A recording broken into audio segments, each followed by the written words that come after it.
বলা হয়ে থাকে চোখ হচ্ছে মানুষের মনের জানালা।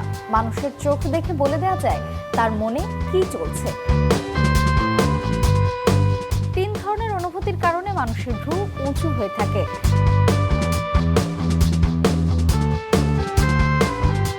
মানুষ প্রথম যখন কারোর সাথে পরিচিত হয় তখন একটা সংশয়ে থাকে অপর মানুষটি কেমন হবে এই ভেবে।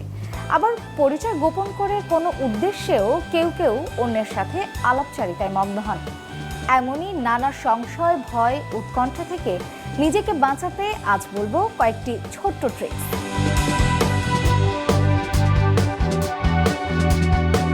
বিশেষজ্ঞদের মতে মানুষকে যাচাই করার ৫৫% নির্ভর করে বডি ল্যাঙ্গুয়েজ বা অঙ্গভঙ্গির উপর, ৩৮% নির্ভর করে গলার স্বর এবং বাকি ৭% নির্ভর করে তিনি আসলে কি বলছেন তার উপর। অর্থাৎ এই তিনটি বিষয় খেয়াল করলেই আপনি বুঝতে পারবেন মানুষটি কেমন। বলা হয়ে থাকে চোখ হচ্ছে মানুষের মনের জানালা। মানুষের চোখ দেখে বলে দেওয়া যায় তার মনে কি চলছে। যেমন ধরুন, কেউ যদি অপলক বা দীর্ঘক্ষণ আপনার দিকে তাকিয়ে থাকে তাহলে বুঝতে হবে আপনার প্রতি তার রোমান্টিক কোনো আগ্রহ আছে। আবার আপনি কারো চোখে দৃঢ়ভাবে তাকানোর পর যদি তিনি আপনার চোখের দিকে সরাসরি না তাকাতে পারে কিংবা বারবার অন্যদিকে তাকায় তাহলে নিশ্চয়ই সে কিছু লুকাতে চাইছে অথবা নার্ভাস। এমনকি আপনি কথা বলার সময় যদি সে এক দৃষ্টিতে তাকিয়ে থাকে বা একবারও চোখের পলক না ফেলে তাহলে বুঝবেন সে হয়তো মিথ্যা বলছে, নয়তো মনে মনে অন্য কোনো প্ল্যান করছে বা ভাবছে। একটি মানুষ কতটা কমফোর্টেবল তা বুঝতে খেয়াল করুন তার চোখের ভ্রুর দিকে। তিন ধরনের অনুভূতির কারণে মানুষের ভ্রু উঁচু হয়ে থাকে: অবাক, চিন্তা আর ভয়। আবার আলাপচারিতার বিষয়ে যদি এই তিনটির কোনোটিই না থাকে তাহলে বুঝতে হবে ওই বিষয়ে কথা বলতে বা শুনতে তিনি আগ্রহী নন।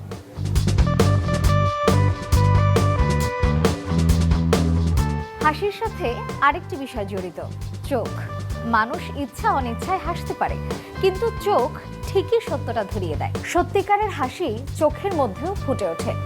চোখের চারপাশের স্কিনটাও কিছুটা কুঁচকে যায়, মনে হয় যেন একই রকম হাস্যোজ্জ্বল দেখাচ্ছে। তাই কোনো ব্যক্তি তার হাসির আড়ালে কোনো বিষয় লুকাতে চাইছে কিনা তার হাসির সময় চোখের চারপাশের ত্বকে খেয়াল করলেই বুঝতে পারবেন। যদি তখন চোখের কোণে কোনো ভাঁজ দেখা না যায় বুঝবেন তিনি আসলে কিছু লুকাচ্ছেন। কারোর সাথে প্রথম পরিচয়ে যদি সে তার প্রেমিক, প্রেমিকা বা স্বামী, স্ত্রীর বিষয়ে কিংবা অফিস কলিগ, বন্ধু বা কাছের মানুষের প্রশংসা করে তাহলে বুঝবেন তিনি যথেষ্ট ভদ্রলোক। গবেষণা বলছে বেশিরভাগ মানুষ অন্যকে তার আচরণ, নম্রতা, ভদ্রতা আর বিনয়ের মাপকাঠিতে বিবেচনা করে থাকেন। এমনও হতে পারে অন্যের ভুল ত্রুটি আর নিন্দা করা ব্যক্তিটি হয়তো মানসিকভাবে বিপর্যস্ত বা হতাশ কিংবা তার পার্সোনালিটি ডিসঅর্ডার আছে।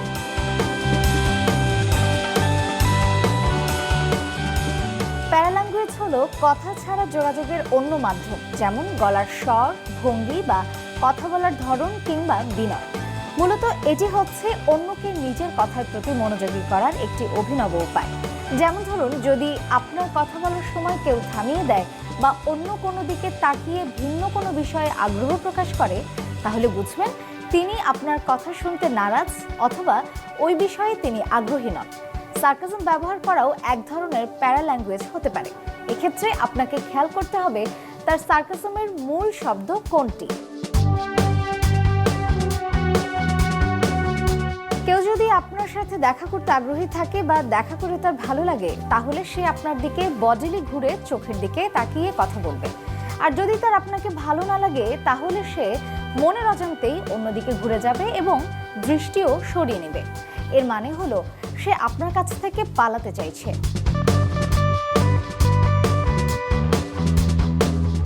নডিং বা মাথা নাড়ানোর অর্থ হলো কেউ আপনার কথায় সম্মতি দিচ্ছে কিনা তার সংকেত।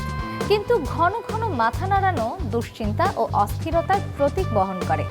যদি আপনার কথায় কেউ ফ্রিকোয়েন্ট নডিং করেন বা ঘন ঘন মাথা নাড়ান তাহলে বুঝবেন সে আপনার নির্দেশনা অনুসরণ করতে চাইছে না অথবা সে ভাবছে আপনি তার ব্যাপারে কি ভাবছেন।